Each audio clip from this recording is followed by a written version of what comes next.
Historians estimate that between 1500 and 1870, more than 11 million men and women were carried across the Atlantic Ocean in ships like these. The passengers were forcibly transported from Africa to the West Indies, Brazil, or other lands of the Americas. These people were enslaved Africans, and their lives on board the slave ships were filled with pain, suffering, and death.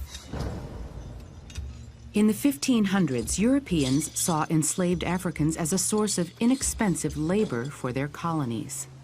European planters established plantations or huge farms in North America, South America, and the Caribbean.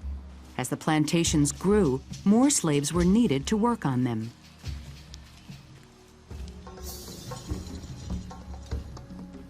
Slavery had existed in Africa since ancient times. Some African kings and merchants captured people and sold them as slaves to European traders, as well as to Arab merchants.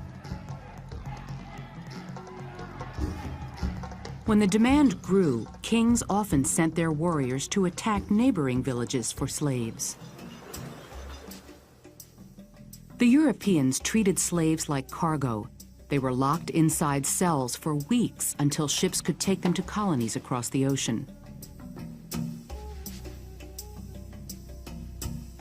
For slaves, life on a slave ship during the Middle Passage was a nightmare. Even crew members were shocked by the conditions in the slave holds. When I had to enter the slave deck, I was forced to crawl over the slaves. The Negroes are frequently packed so close together that they have not so much room as a man in his coffin. I was so overcome with the heat, dense and foul air that I nearly fainted.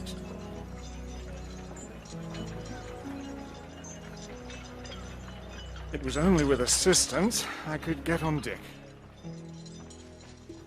Alexander Falconbridge.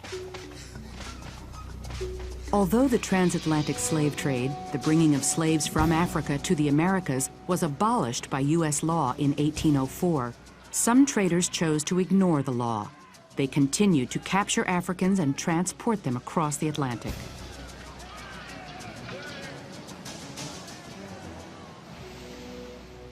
On June 28, 1839, the Amistad set sail from Havana, Cuba, bound for the Cuban coastal town of Puerto Principe. On board, Captain Ramon Ferrer carried a cargo of 53 African slaves, purchased in Havana.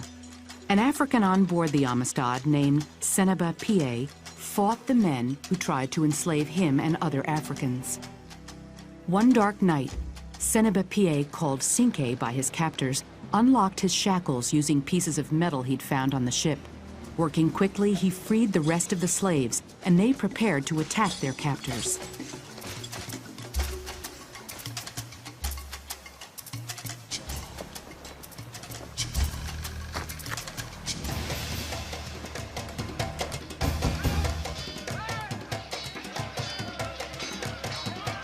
The Africans took over the Amistad.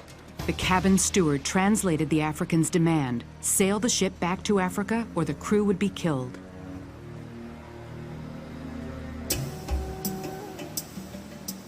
Instead of sailing for Africa, the currents of the Gulf Stream pulled the Amistad north.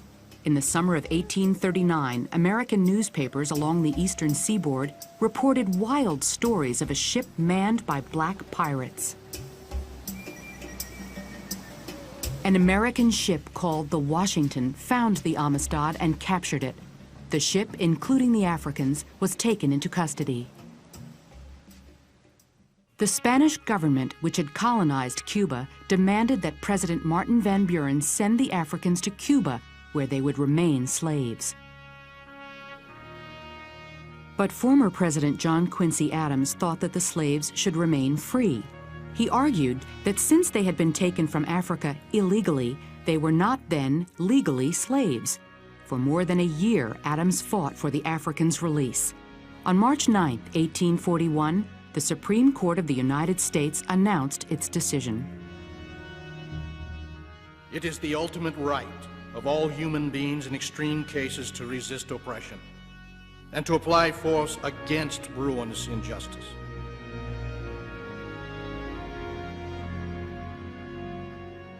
Seneba Pie and the other captives were freed.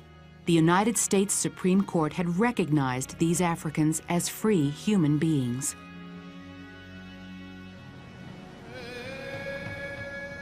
Although the Atlantic slave trade came to an end in the 1800s, the damage had been done. African societies were disrupted by depopulation and warfare. Some 2 million people had died on slave ships, and millions more had been forced to endure a life of slavery.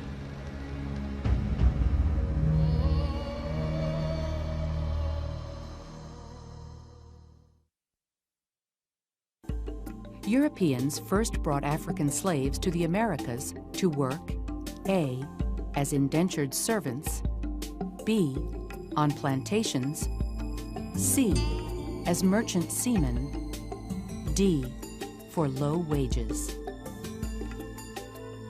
What decision did the Supreme Court make in the case of the captives on board the Amistad?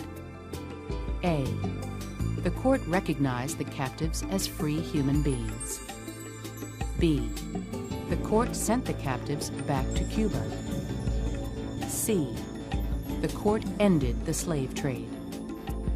D, the court sentenced the captives to a prison term for mutiny. What were the causes and effects of the Atlantic slave trade?